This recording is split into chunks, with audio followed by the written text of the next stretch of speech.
It all started with a gleaming Rolls-Royce Phantom parked in my driveway, its polished chrome catching the morning sun like a beacon of success. I had no idea that car would ignite a firestorm with the neighborhood's self-appointed enforcer, Karen, the HOA president who ruled our cul-de-sac like a dictator. By the end of the week, I was in handcuffs, my name was dragged through the mud, and the whole neighborhood was buzzing with a scandal that nobody saw coming. My name is Marcus, and I'm a 38-year-old tech entrepreneur who just moved into this upscale gated community in Scottsdale, Arizona. After years of grinding, I'd finally hit it big with a startup that sold for a 9-figure sum. The Rolls-Royce was my reward, a sleek, obsidian black Phantom, custom-ordered, worth more than most of the houses on my street. I wasn't trying to flex, it was just my dream car, something I'd promised myself since I was a kid flipping through car magazines. But to Karen, that car was a declaration of war. The neighborhood was picture-perfect, with manicured lawns, identical beige mailboxes, and a quiet so pristine you could hear a pin drop.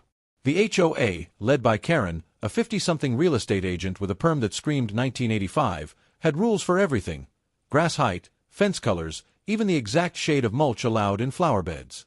I'd skimmed the HOA handbook when I moved in, but I figured as long as I paid my dues and kept my place tidy, I'd be fine. Big mistake. The trouble started 3 days after I parked the Rolls in my driveway. I was sipping coffee in my kitchen, scrolling through emails, when I heard a sharp knock on the door. It was Karen, clipboard in hand, her lips pursed so tight they could have cracked walnuts. She didn't even say hello, just launched into a lecture about how my car was violating regulation 4.2.1, subsection B, which apparently banned ostentatious vehicles from being parked in plain sight. I was ostentatious. It was a neon sign. I'd look into it, thinking that'd be the end of it. Spoiler, it wasn't. The next morning, I found a neon orange violation notice taped to my windshield. It listed excessive vehicle and demanded I move the Rolls to my garage by noon or face a $500 fine. I laughed it off at first. $500 was pocket change, and I wasn't about to let some busybody dictate where I parked my car. My garage was full of moving boxes anyway, safer in the driveway, where my security cameras could keep an eye on it. I crumpled the notice and tossed it in the trash. By day 3, Karen escalated. Email blast the entire HOA mailing list, calling my Rolls-Royce an eyesore that lowered property values and disrupted community harmony. She included photos of my car from every angle, like she'd spent hours staking out my house. The email ended, "Residents, let's uphold our standards." I started getting dirty looks from neighbors I'd never even met. Old guys walking their dogs would scowl at my driveway. A mom pushing a stroller crossed the street to avoid passing my house. It was surreal. I decided to talk to Karen directly, thinking I could reason with her. I knocked on her door, a beige McMansion with a live, laugh, love sign on the porch. She answered in a tracksuit, her eyes narrowing like I was a door-to-door salesman. I explained that the Rolls was my personal property, parked legally on my own driveway, and that I'd be happy to discuss any real concerns. She cut me off, saying, "This isn't about legality, Marcus. It's about respect. You're new here, so let me make it clear, we don't do flashy in this community." I bit my tongue and walked away, but I wasn't about to move my car. Things got weirder from there. I started noticing Karen driving by my house multiple times a day in her white SUV, slowing down to glare at the Rolls. My doorbell camera caught her taking photos at 6 a.m. one morning, crouching behind my mailbox like some kind of suburban spy. I posted about it on the neighborhood's private Facebook group, asking if anyone else thought this was over the top. Big mistake. The group exploded with comments, half calling me arrogant for showing off my wealth, the other half saying Karen was unhinged but just doing her job. Someone even commented, "If you can afford that car, why not buy a house in a better neighborhood?" Ouch.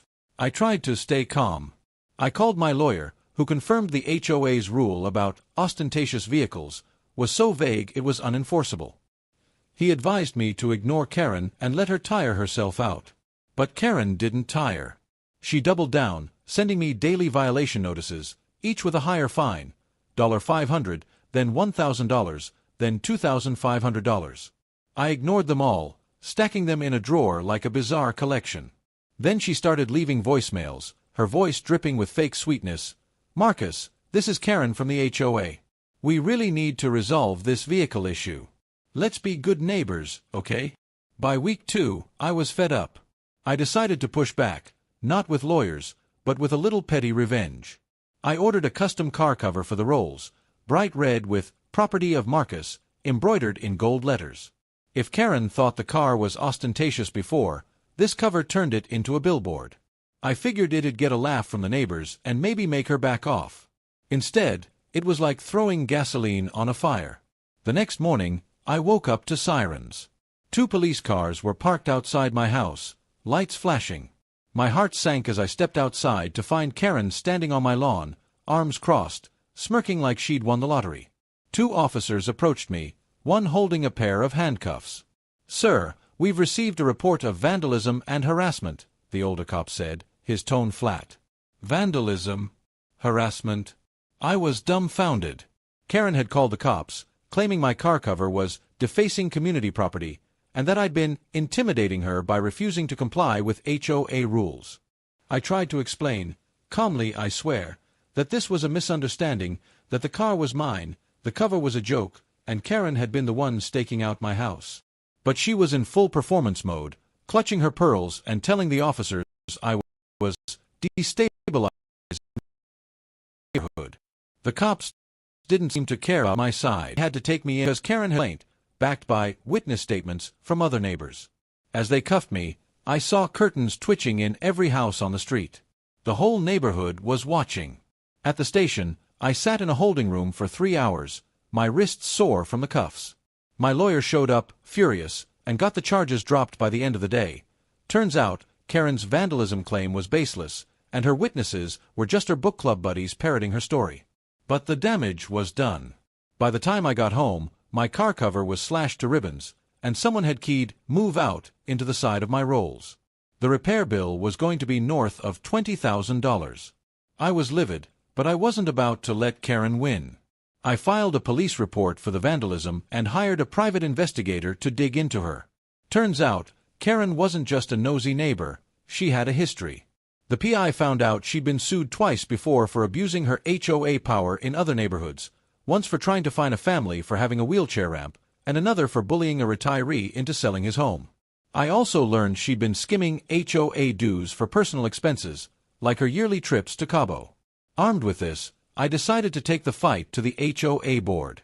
At the next HOA meeting, I showed up with my lawyer and a stack of evidence. The room was packed, word had spread about the handcuff incident, and everyone wanted to see the showdown. Karen sat at the head of the table, looking smug until I started talking. I laid it all out, her harassment, the illegal fines, the vandalism she'd likely orchestrated, and the financial discrepancies I'd uncovered.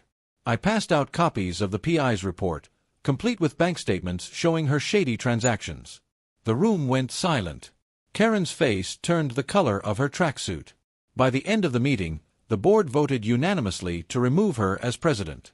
A few neighbors even apologized to me, admitting they'd been pressured into siding with her. Karen tried to storm out, but not before shouting that I'd ruined her life. I didn't feel bad. She'd brought this on herself. The aftermath was messy but satisfying. Karen moved out a month later, her house listed for sale at a bargain price. The new HOA president, a chill guy named Dave who owned a landscaping business, rewrote the rulebook to nix vague terms like ostentatious. My Rolls-Royce? It's back in the driveway, freshly repaired, no cover needed. I still get the occasional side eye from a few of Karen's old cronies, but most of the neighborhood has warmed up to me. I even hosted a barbecue last weekend, and half the street showed up. Looking back, I never thought a car could cause so much chaos. But it wasn't really about the Rolls, it was about power, control, and one woman's obsession with both. I'm just glad I stood my ground. If I hadn't, I'd probably still be dodging violation notices, or worse, looking for a new place to live.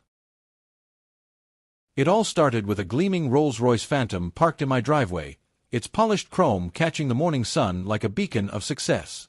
I had no idea that car would ignite a firestorm with the neighborhood's self-appointed enforcer, Karen, the HOA president who ruled our cul-de-sac like a dictator. By the end of the week, I was in handcuffs, my name was dragged through the mud, and the whole neighborhood was buzzing with a scandal that nobody saw coming. My name is Marcus, and I'm a 38-year-old tech entrepreneur who just moved into this upscale gated community in Scottsdale, Arizona. After years of grinding, I'd finally hit it big with a startup that sold for a 9-figure sum. The Rolls-Royce was my reward, a sleek, obsidian black Phantom, custom-ordered, worth more than most of the houses on my street. I wasn't trying to flex, it was just my dream car, something I'd promised myself since I was a kid flipping through car magazines. But to Karen, that car was a declaration of war. The neighborhood was picture-perfect, with manicured lawns, identical beige mailboxes, and a quiet so pristine you could hear a pin drop. The HOA, led by Karen, a 50-something real estate agent with a perm that screamed 1985, had rules for everything: grass height, fence colors, even the exact shade of mulch allowed in flower beds. I'd skimmed the HOA handbook when I moved in, but I figured as long as I paid my dues and kept my place tidy, I'd be fine. Big mistake.